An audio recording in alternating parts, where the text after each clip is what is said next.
So after I install updates, here are some of the things that I check on to make sure my printer is working properly. So obviously I go to something I normally do and try to print something. And if it doesn't print, then what I do is I look in the settings. I click on the Start button, go to Settings,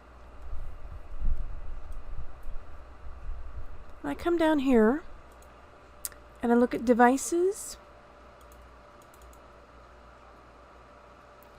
and I click on Printers and Scanners.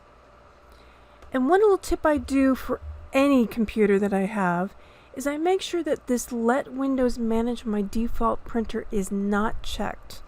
That was introduced however many feature releases back, and if that's checked, it will reset the printer to what it thinks you want, not necessarily what you do want. So I uncheck that, because especially if you're like me and you remote into other places or you have different printers, sometimes what Microsoft thinks that you want as the printer is not what you want. So that's number one trick. Don't check that box. Make sure that's unchecked. The next thing I do is I go back here and I make sure that all of my printers are listed up here, look like they're connected. Now, if something is turned off or if a port is no longer functional, you'll see where it says offline up here.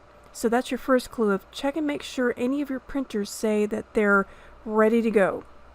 Next, check to see what is your default. So is this the default that you want, or do you need to set it to something else? And remember, the way you hit default is you come in here, click on Manage, and if you want a different printer as default, you just hit that Set as Default. Next, I always set my printers, even if they're wireless, I like to set them via TCP/IP. And what I mean by that is, if I'm not going to do a USB-based printer, if I'm going to set them up either wirelessly or wired on my network, I will go to the printer itself. I will follow the manufacturer's instructions for getting them either wired or wireless. Typically, I do wired at the office. I have several, or one of them at home, wired as well. So what I do is I set them up, and then what I do is I print out from the manufacturer the configuration report. And what I mean by that is somewhere in the settings of the printer, there's a little button that says Print Configuration.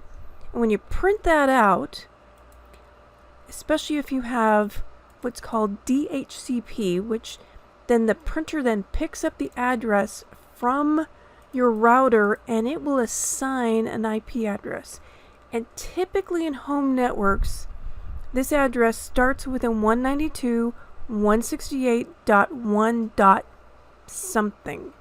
So depending on your setup, it's going to be something like this. It may not be this, but it's going to be something like this. And again, what you do is you go to the print configuration on your printer and you look for something that says IPv4 address.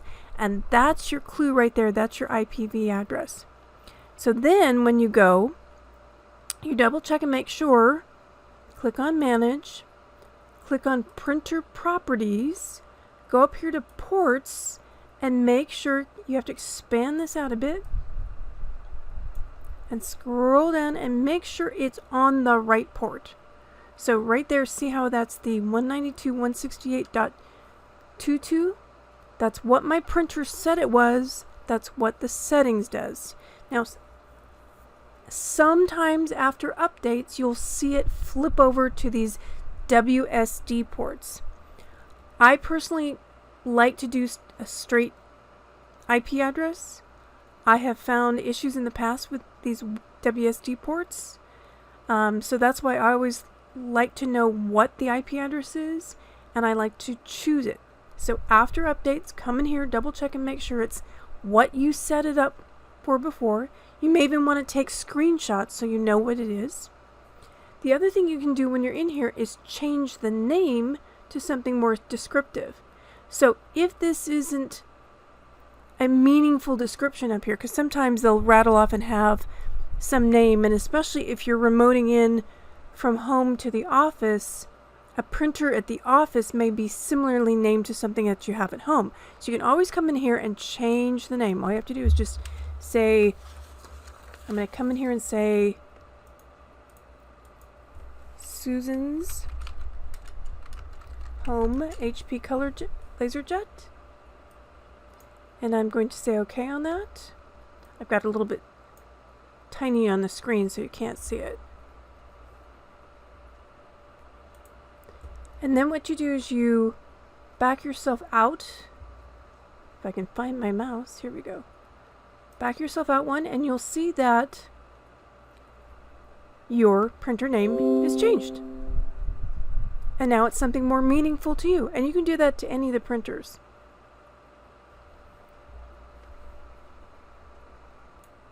And then once you get done, remember, just click on here, print a test page. And if everything's just right, you can hear that telltale sign of it going ka-chunk, ka-chunk, and printing. It's sometimes the most wonderful sound in the world when you finally get a printer working like it should.